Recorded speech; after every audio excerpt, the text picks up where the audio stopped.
जब हम आईएएस में ज्योग्राफी की तैयारी करते हैं तो उसमें ना बादलों से होने वाली बारिश, समुंदर से दूरी, इन दोनों बातों पर पत्तियों का साइज डिपेंड करता है।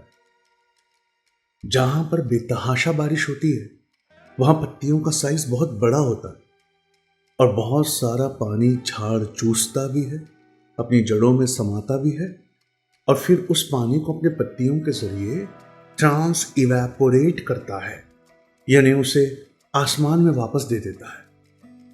तो प्लांट्स की पत्तियां जहां ज्यादा बारिश हो वहां बड़े साइज की होती हैं, क्योंकि उन्हें पानी कंजर्व करने की कोई जरूरत नहीं होती। और जितना हम समुंदर से दूर जाते हैं पत्तियों का साइज छोटा होता जाता है।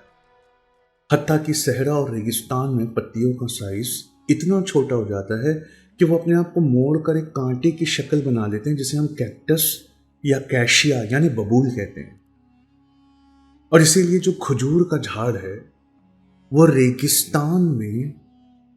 रेगिस्तान में उसका जो झाड़ होता है उसकी पत्तियां कांटे की तरह होती है और उसकी जड़ें पानी की तलाश में बहुत गहरी होती हैं। इसीलिए उसका फल भी सबसे ताकतवर होता है। क्यों? उस सीड को जिंदा रखने के लिए उसके चारों तरफ जो पल्प, जिसे हम फ्रूट कहते हैं, जो सीड के चारों तरफ लपेटा होता है, वो उतना ही न्यूट्रिशियस होता है, क्योंकि वहां 3-3 साल 5-5 साल बारिश नहीं होगी।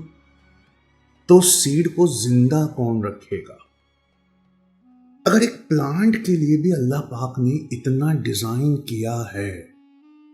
एक और रिसर्च मैं आपको सुनाता हूं।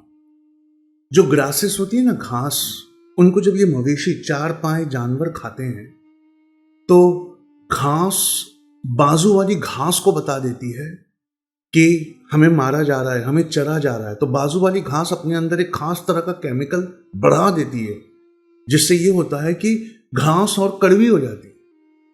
तो गाय फिर वहां से हटकर दूर की घास खाती है। जैसे वहां खाना शुरू करती है, same signal is transmitted to other grasses, वो भी कड़वी हो जाती है। तो घास खाने के लिए गाय फिर वहां से कुछ और दूर जाती है। मतलब घास को खाने के पैटर्न्स को जब आइडेंटिफाई किया गया तो देखा कि घास भी एक दूसरे का ख्याल रखती हैं।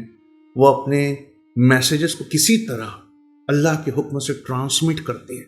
जब ग्रासेस तक का अल्लाह ने इतना ख्याल रखा है तो पैलेस्टीन देखने के बाद दिल में बहुत दिन से ख्याल आ रहा है कि फिर जब खुदा इस दुनिया को चलाता है, जब निजाम हस्ती का मालिक वो है, तो फिर इतनी सारी मुश्किलें अच्छे इंसानों पर ही क्यों आती है?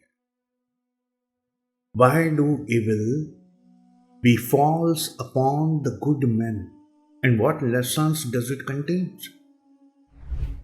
क्या फिलिस्तीन को देखने के बाद हम एक कड़वा सवाल पूछ सकते हैं अपने आप से?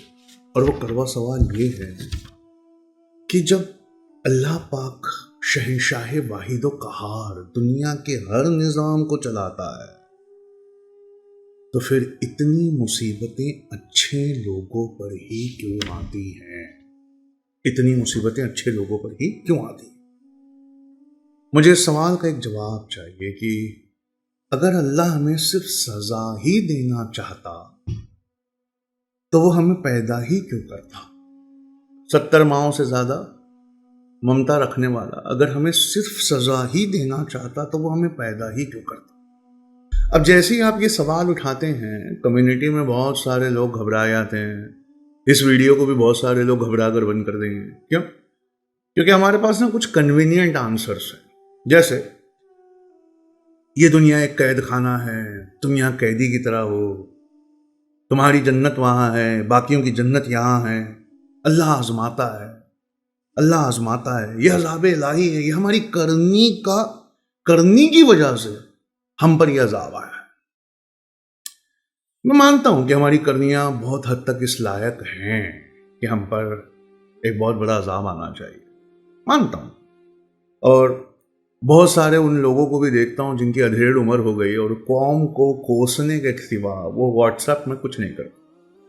उनके पास कोई सॉल्यूशन है नहीं, तो वो अपनी भड़ास और अपनी frustration, which they can not speak as a truth to power, और पावर को सब सच्चाई नहीं सुना सकते तो वो एक काम करते हैं, क्या करते हैं, वो अपनी कौम को जम कर सुनाते हैं सब, जितनी ताकत है उससे तो काम, तुम्हारी करनियों का नतीजा है, तुम हो ही इसी लायक। हाँ मैं मानता हूं, मैं कह रहा हूं, मैं मानता हूं कि बहुत चीजों में हम बहुत खराब हैं, लेकिन इतने भी खराब नहीं हैं,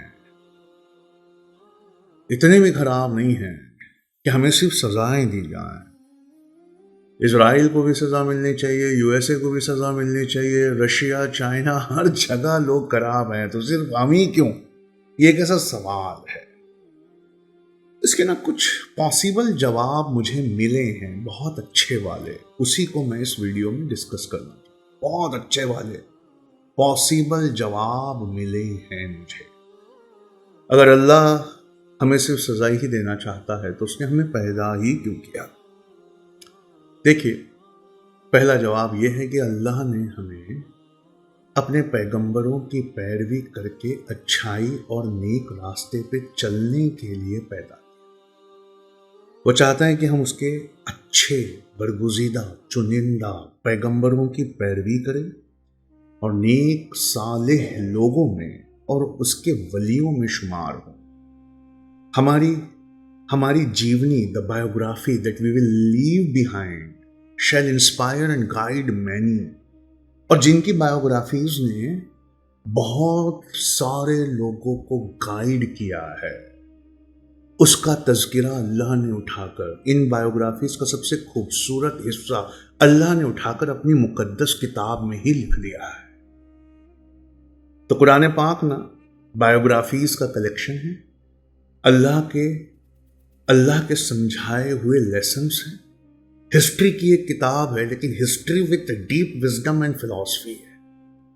हिस्ट्री की वो किताब सबक और लेसन्स और विजडम, और हिंदी में एक वर्ड तात्पर्य के साथ है। तो वो हमें चाहता है कि हम उसके पैगंबरों की पैरवी करें। अब पैगंबरों की पैरवी क्यों करें?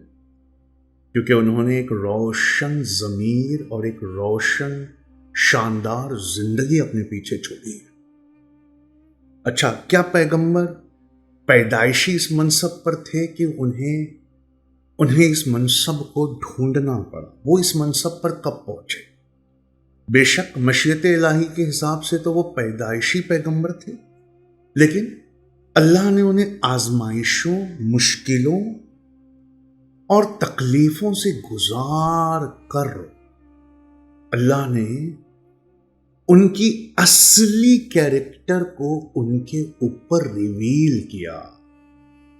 अल्लाह ने उनके तकवे को, उनकी परहेजगारी को, उनके तकलीफ को बर्दाश्त करने के तरीके को, उनके टाइटर डिसिप्लिन और उनकी बंदिशों को कई मरहले से गुजार कर उन्हें इतना रोशन ज़मीर किया और फिर उन्हें नबूवत या रिसालत का ऐलान करने के लिए कहा। इसका मतलब है ना कि इंग्लिश में कहते हैं ना कि फायर टेस्ट्स आयरन, और लोहा आग से गुजर कर ही स्टील की शमशीर बनता है। यानी ज्योग्राफी में तो इससे खूबसूरत एक एग्जाम्पल है। दुनिया में हर कोई अपना दामन कोयले से बचाता, तो वो जो कोयला है उसे जब when it is subjected to intense heat and pressure, तब जाकर वो एक ऐसे डायमंड का फॉर्म लेता है, एक चमकदार कोहिनूर हीरा बनता है कि सारी दुनिया को वो चाहिए। कोयला दुनिया में किसी को नहीं चाहिए, और डायमंड अपने जिस्म की सबसे नाजुक जगह दुनिया का हर इंसान पहनना चाहता है। ये मुश्किलात, ये अजाब, ये उलझन, ये उसरत, ये कठिनाइयां, ये गुत्थियां, ये सख्ती, ये दुश्वारियां आपके ऊपर पैगंबरों की तरह इसलिए लाई गई है कि वो आपका ट्रू कैरेक्टर आप पर रिवील करे, आप अपने मकाम को जाने, आपके अंदर एक स्पिरिट ऑफ ब्रेव मैन आए, आपके अंदर एक लीडरशिप क्वालिटी पैदा, आप सही मायनों में अशरफुल मखलूकात बने। इसलिए इन आजमाइशों से आपको गुजारा जाता है, खासकर अच्छे इंसानों को इन आजमाइशों से गुजारा जाता है। और इन आजमाइशों से गुजरते वक्त कुरान पाक को पढ़कर और सवाने हयात पैगंबरों की पढ़कर अब इंसान की जिम्मेदारी है, जैसे फिलिस्तीन ने करके दिखा, इंसान की जिम्मेदारी है कि वो अपने आप को इन मुश्किलात, इन तकलीफ़ों, इन दुख, इन कठिनाइयों से बड़ा साबित करे। और हैट्स ऑफ है फिलिस्तीन के लोगों को जिन्होंने अपने आप को इससे बड़ा साबित करके दिखाया। छोटी तकलीफें ट्रेनिंग एक्सरसाइज है, बड़ी तकलीफें अपने अंदर एक हिडन मैसेज ली हुई हैं, और बड़ी तकलीफें ये हमें राइज एंड कॉन्कर करना सिखाती है। They only reveal our true characters to ourselves. They only reveal our true characters to ourselves. आप मेरी बात शायद इतनी ना समझ पाए, मैं दूसरा पॉइंट बताता हूं कि हमेशा इतनी सारी सख्तियां किसी अच्छे इंसान पर ही क्यों आती है। यह बात रेसलर्स और वॉरियर्स समझ सकते हैं। लड़ाके जिनको कहते थे ना, बहादुर शूरवीर, या रेसलर्स, बेहतरीन कुश्ती के जाबाज लोग, वही समझ सकते। उन्हें मालूम है कि जब वो एक्सरसाइज नहीं करते, प्रैक्टिस नहीं करते, अपने से बड़ा चैलेंज नहीं उठाते, तो उनकी ताकत की सरगर्मियों को जंग लगने लगता है। यानी अगर उन्हें सिर्फ आराम दे दिया जाए तो वो हारने लगते हैं। लेकिन जैसे ही उनका कोच अपने उस रेसलर, उस वॉरियर के लिए यह तय करता है कि मैं इसे दुनिया में सबसे स्ट्रॉन्गेस्ट बनाऊं, तो उसका सिर्फ एक ही तरीका होता है, he matches them against the strongest opponents. He matches them against the strongest opponents. किसी पहलवान के लिए, किसी वॉरियर के लिए ताकतवर बनने का सिर्फ एक तरीका है कि हर दिन पिछले दिन से ताकतवर पहलवान से वो लड़े। और यही रवैया अल्लाह ने पैगंबरों के लिए चुना और अच्छे लोगों के लिए चुना। हर पैगंबर पर आने वाली मुसीबत पिछली मुसीबत से बड़ी होती, कुछ सिखा कर जाती। हर आने वाली मुसीबत पिछली मुसीबत से बड़ी होती, कुछ सिखा कर जाती। लगातार पहलवानों का साइज बड़ा होता, दुख और तकलीफें और मुसीबतों का साइज बड़ा होता। पहले वो चोट खाना सीखते, फिर जख्म खाना सीखते, दर्द होने के बावजूद लड़ना सीखते, और इस तरह फिर वो बनते कि दुनिया की कोई मुश्किल भी उन्हें मुश्किल नहीं लगती। In the past this has been the biography of every selected very beautiful individual that अल्लाह हैज चोजन। यानी हिस्ट्री ऑफ द वर्ल्ड, कहते ना इतिहास दुनिया का, history of the world is nothing. मैं हिस्ट्री पढ़ाता हूं इसलिए बहुत जोर से मैं आपको ये प्रोवर्ब समझाना चाहता हूं। History of the world is nothing but the biography of great man. History of the world is nothing but the biography of the great man. दुनिया की तारीख सिर्फ अजीम इंसानों की सवाने हयात है, सिर्फ अजीम इंसानों की सवाने हयात। और मैंने गूगल से पूछा हीरो की डेफिनेशन क्या है, क्या खूबसूरत डेफिनेशन दी उसने। Hero is someone who has given his or her life to something bigger than oneself. Hero उसे कहते हैं जिसकी जिंदगी का मकसद खुद से बड़ा मकसद वो अपने लिए चुनता है, जिसकी जिंदगी का मकसद उसकी खुदी से बड़ा होता है, उसे हीरो कहते हैं। तो ये हार्डशिप, ये डिफिकल्टीज, ये बदकिस्मतियां, ये चैलेंजेस, इनसे भागना नहीं चाहिए। इनका डोज फॉर्मेटिव ईयर्स में जब आप अपने कैरियर की शुरुआत कर रहे हैं, बड़ी मात्रा में इनका डोज लेना चाहिए। And you should not be afraid. ये बात एंटरप्रेन्योरशिप में भी लागू होती है। दुनिया के जितने बड़े इंडस्ट्रियलिस्ट हैं और जितने बड़े कंपनी ओनर्स हैं, मल्टीनेशनल कॉरपोरेशंस के मालिक हैं, उन्होंने उतने ज्यादा रिजेक्शंस को फेस किया।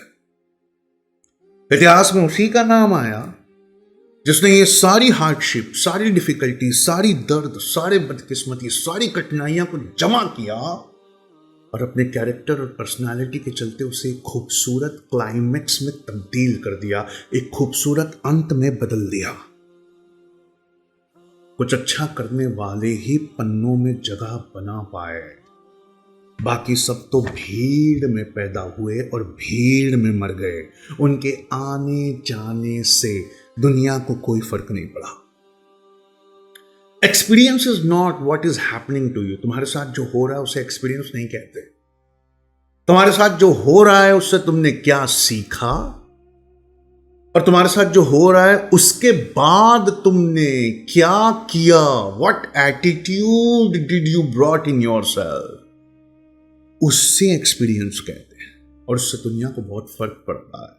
इन किस्सों को टेक्स्ट बुक्स और सिलेबस में जमा किया जाता है।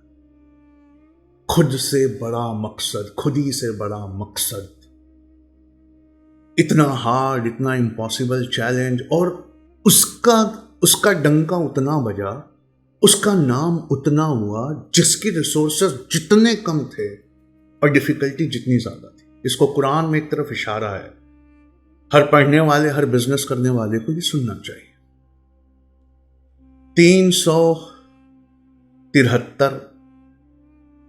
373 रिसोर्सेस और 1000 मुश्किलें, ऑलमोस्ट 3:1 का रेशियो। अगर ऐसा है साहब, तब जाकर आप अपनी पर्सनालिटी के ट्रू कैरेक्टर में इस दुनिया में किसी इज्जत, किसी मकाम के लायक बनते हैं। मेरा अगला पॉइंट है मेरे बच्चों, क्योंकि मैं ये तकरीर अपने बच्चों के लिए रिकॉर्ड कर रहा हूं, आप ऐसे ही सुन लीजिए उसको। मेरा अगला पॉइंट है कि जब तुम्हारा दिल टूटे तो याद रखना, 2 तरह की परवरिश होती है दुनिया में। एक मां की ममता होती है और एक वालिद का कल्ब होता है। मां की ममता इतनी शानदार होती है, वो अपने बच्चे से इतना प्यार करती है कि अल्लाह रब्बुल इज्जत को भी जब अपनी ममता दिखाने का मन किया तो उसने ये मिसाल ली कि 70 माओं से घनी ममता मैं रखता हूं। लेकिन वालिद का कल्ब भी हमारी जो परवरिश करता है, ये मैं बात बहुत लेट समझ पाया अपनी जिंदगी। मां की ममता ये गवारा भी नहीं करती कि उसके आंचल के साए से निकलकर उसके बच्चे धूप में भी जाए। और वालिद क्या करता है, मैंने यहां लिखा है अपने बच्चों के लिए, सुनना है। वालिद क्या करता है? वालिद हर बात पर नसीहत, हर बात पर मेहनत, छुट्टी के दिन में भी पसीना बहाना, आंसुओं को पीना, कड़ाई करना, कभी खाली ना बैठना, लगातार कुछ ना कुछ सीखते रहना। क्यों ऐसा है? क्यों? मां घर की 4 दीवारी में देखती है, वालिद बाहर की बेरहम कठोर दुनिया के रिजेक्शन से गुजरी हुई मखलूक है। वो जानती है दुनिया कितनी बेरहम है, कितने दिल मरे हुए हैं, दिमाग जिंदा है। दिल मरे हुए हैं, दिमाग जिंदा है। इसलिए आने वाले जमाने के कड़े तकाजों से मेरा बच्चा घबरा ना जाए, इसके लिए वो उन्हें तैयार करता है। वालिद हमें आने वाले जमानों की तकलीफों से बचाना चाहता है, मां मौजूदा तकलीफों से बचाना चाहता है। तो अब अल्लाह क्या करे ये बताइए। अल्लाह तो वो है जिसने आने वाला हर जमाना वो जानता है और उसकी बढ़ती हुई कठिनाइयों को जानता है। 70 माहों से ज्यादा ममता रखने वाला अल्लाह तुम्हें कैसे तैयार करे, तो वो लगातार सैडनेस, लॉस, पेन, सफरिंग्स भेज कर तुम्हारी तैयारियां करवाता।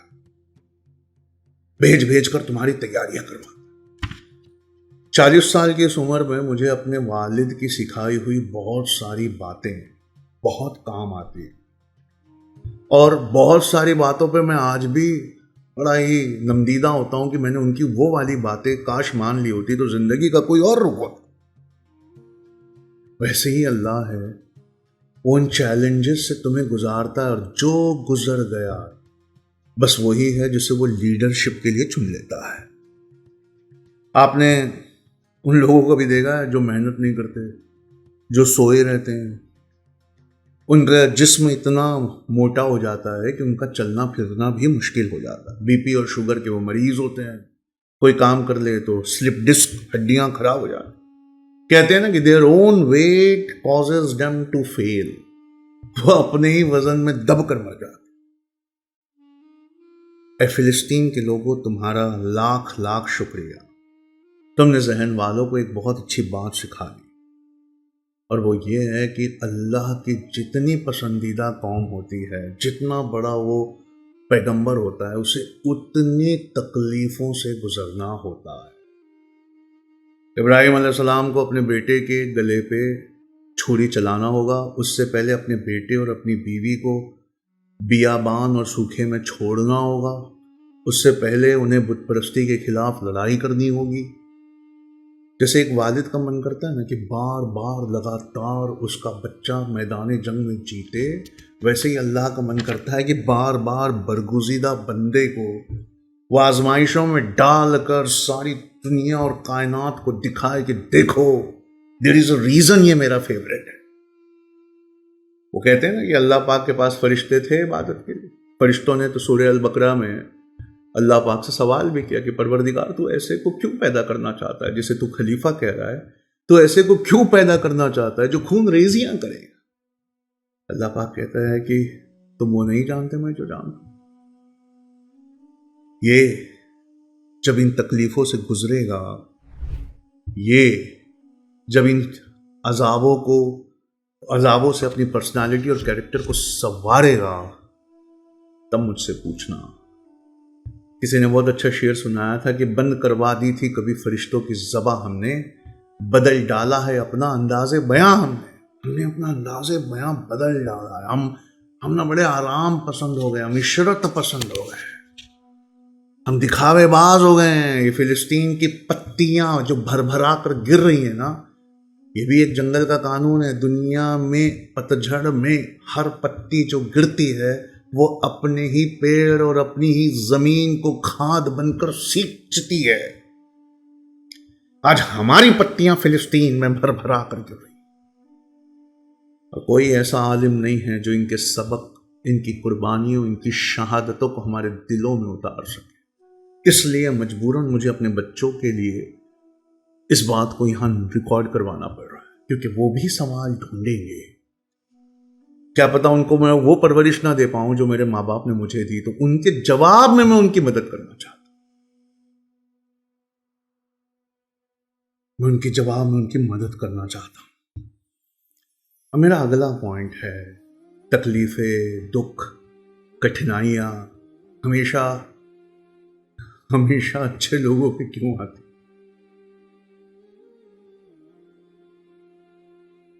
हमेशा अच्छे लोगों पर क्यों आती है? मेरा अगला पॉइंट है, ध्यान से सुनो। फिलिस्तीन, मेरी आंखें छलकी हैं क्योंकि तुमने मुझे कुछ सिखाया है।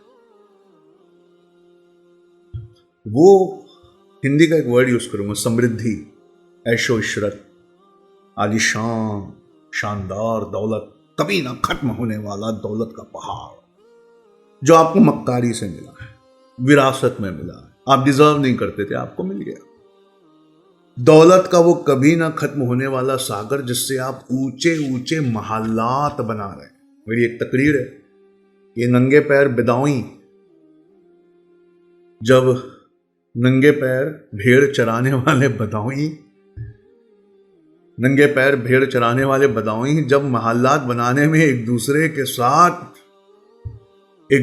के साथ कंपटीशन करेंगे, तब कयामत करीब होगी। आज 29 अक्टूबर है, आज के पेपर में है साहब, सऊदी अरब में कॉन्सर्ट होने जा रहा है। या खुदा, वो पैलेस्तीन में था, ये सऊदी अरब में होने जा रहा है। पैलेस्तीन के गम का इतना ख्याल है सऊदी अरब को कि वो कॉन्सर्ट करने जा रहा है, और इंग्लिश के अखबारों में है, बड़ा नाम दिया हुआ है, शकीरा नाम की कोई बहुत बड़ी पॉप सिंगर है, उसे मिलियंस ऑफ डॉलर्स दे के बुलाया गया। अल्लाहु अकबर, अल्लाहु अकबर। फिलिस्तीन का पता एक बहुत बड़ा एहसान है। हमको ये लगता था कि कोई कहता 54, कोई कहता 57, 54 से 57 इस्लामिक ममालिक आज़ाद है और गुलाम सिर्फ फिलिस्तीन है, हमें ऐसा लगता। उल्टा है, ढंग से देखिए, आज़ाद सिर्फ फिलिस्तीन है, बाकी 57 इस्लामिक ममालिक गुलाम है। आज़ाद सिर्फ फिलिस्तीन, जिन्हें आप अमीर मुसलमान देश मानते थे आज तक, वो सारे देश हाथ बांधे, सिर झुकाए, शर्मिंदा खड़े। जख्म खाने के डर से उनकी हिम्मतें इस कदर पस्ता हैं, उन अमीर कबीर लोगों की हिम्मतें इस कदर पस्ता हैं कि मुंह खोलने के लिए भी तैयार। और एक सिमटती सिकुड़ती जमीन में लगातार बुराइयों के साथ जद्दोजहद करने वाले,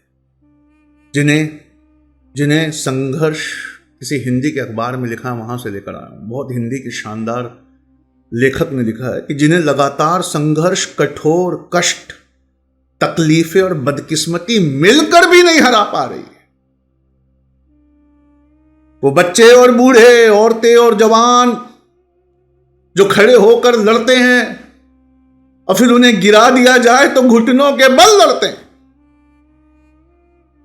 अब आप बताइए कि आप अपने रब से क्या चाहते हैं? वो ऐशो इशरत, वो अलाइशे चाहते हैं जिन्होंने इस कदर पावर दिया इन 54 से 57 मुल्कों को, इस कदर पावर दिया कि मुंह खोलने में डर लगता है?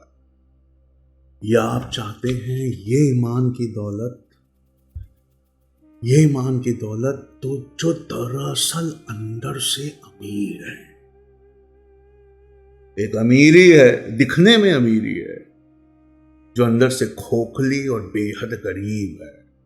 एक गरीबी है, दिखने में गरीबी है लेकिन अंदर से बहुत अमीर है। खजूर का पेड़, उसकी जड़ें उतनी गहरी होती हैं जितना विषम और कठिन सर्कमस्टांसेस में, परिस्थितियों में वो ग्रो होता है।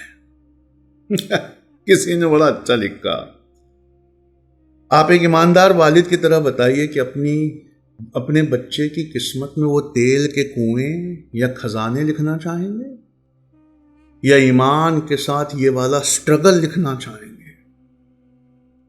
और टर्की के फॉर्मर प्राइम मिनिस्टर लिखते हैं, ये निकम्मे अबाबिलों के इंतजार में हैं कि अबाबिल आए और दुश्मनों से हमारी जान छुड़ाए। अल्लाह आज अबाबिल भेज दे तो वो कंकड़ी यहूदियों पर नहीं बल्कि 1.5 अरब उन मुसलमानों पर गिराए जो मजलूम फिलिस्तीनियों के साथ नहीं खड़े हैं और दूर से तमाशा देख रहे हैं। अगर अबाबिल की चोंच में इस बार पत्थर आए ना तो इंसाफ ये होगा कि इन पर वो पत्थर बरसाए, इन पर वो पत्थर बरसाए। And there is no surprise that our lord, वो हमें इन मुश्किलात की भट्टियों से, इन फर्नेस, इन क्रूसिबल्स से गुजार कर हमें उस लायक बनाना चाहता है। बहुत कम ईमानदार पत्रकार रवीश कुमार जैसे, वो न्यूज़ में ये दिखाने के लिए तैयार है कि 3 दिनों में एक बार पीने के लिए पानी मिल रहा है और खाना खा एक जमाना हो चुका। मुझे ना सीरत की किताब से वो वाकया याद आता है जब हर किसी के पेट पर एक पत्थर बंधा था और 2 जहान के मालिक के पेट पर 2 पत्थर बंधे हुए थे, 2 पत्थर बंधे। गज़वे खंदक का ये वाकया सिर्फ आज के इन भूखे और प्यासे लोगों की सुन्नतों के लिए बना। तुम्हें नहीं मालूम है, एक हदीस है कि खाली पेट ना जन्नत का दरवाजा खटखटाता है। ये हमारा खाली पेट नहीं है साहब, ये उन्हीं का खाली पेट है। हम प्री हिस्ट्री पढ़ाते हैं आईएएस में, तो गुफाओं के दीवार पर बहुत सारी पेंटिंग्स मिलती है। गुफाओं के दीवार पर बहुत सारी पेंटिंग्स मिलती हैं जिसमें एक ताकतवर जानवर, एक ताकतवर दरिंदे के सामने एक दुबला पतला नौजवान उस कबीले का, जो अपने भाले को लेकर, स्पीयर को लेकर खड़ा हो गया, उसकी पेंटिंग मिलती है। जब एक हिम्मत वाला एक दरिंदे के सामने खड़ा हो जाए तो उस कबीले ने यह तय किया कि भाई हम लिखना पढ़ना तो नहीं जानते, प्री हिस्टोरिक पीरियड था, तो ये हमारे कबीले की सबसे मीठी याद थी, तो इस मीठी याद को पेंट करके आने वाली नस्लों के लिए एज अ लेसन छोड़ दिया। मुझे ऐसा लगता है कि इस्लाम की गार में जब भी पेंटिंग बनाई जाएगी तो एक बहुत मजबूत दरिंदे के सामने हाथ में स्पीयर लिए हुए हमारे कबीले से जिस दुबले पतले इंसान की फोटो होगी वो कोई और नहीं, फिलिस्तीन होगा। वो उस जमाने की सबसे मीठी याद थी, तुम्हारा संघर्ष इस जमाने की सबसे मीठी याद है। तुम्हारा संघर्ष इस जमाने की सबसे मीठी याद है। और तुम हो वो जिनके बारे में ये आयत है, ये जो अल्लाह ने कहा है कि इन्नी जाइलुन फिल अर्द खलीफा। एक और चीज है बड़ी अच्छी जो मैं सुनाना चाहता हूं। वो जितने टेररिस्ट जवान बच्चों को बरगलाते थे, हाथ में बंदूकें उठाते थे, बेगुनाह लोगों की बसेस में, लोकल ट्रेन्स में, होटलों में, भीड़ भाड़ वाले इलाकों में बम रख के भाग जाते थे और वो कहते थे कि ये जिहाद है, ये हम अल्लाह की राह में कर रहे हैं, उसकी पोल खोल दी है फिलिस्तीन। सारों को सांप सूंघ गया, एकदम सिट्टी पिट्टी गुम हो गई। कोई वहां जाकर कुछ करने को तैयार नहीं। कोई जाकर, ये बेगुनाहों को ही मारेंगे, ये बसों और ट्रेनों में और लोकल ट्रेनों में, और जैसे हमारे बंबई में हुआ था, ये उन्हीं जगहों पर वो बेगुनाह। और सुन लेना, उन्हें उनसे कहना चाहता हूं कि जिसने एक बेगुनाह को मारा उसने सारी कायनात को मानो कत्ल किया, उसने सारी दुनिया का मानो कत्ल किया। जिसने एक बेगुनाह को मारा और जिसने एक बेगुनाह को बचाया उसने मानो सारी कायनात को बचाया। फिलिस्तीन के मेरे दोस्तों जो कर कर भाग गए और जो तुम सह रहे हो, और जो बच्चे और बूढ़े और दब दब के मर रहे हैं, तुम्हारा एहसान है इन टेररिस्टों और आतंकवादियों की जो बोल बचन में रहते हैं और बेगुनाहों को मारते, तुम इनकी पोल खोल गए।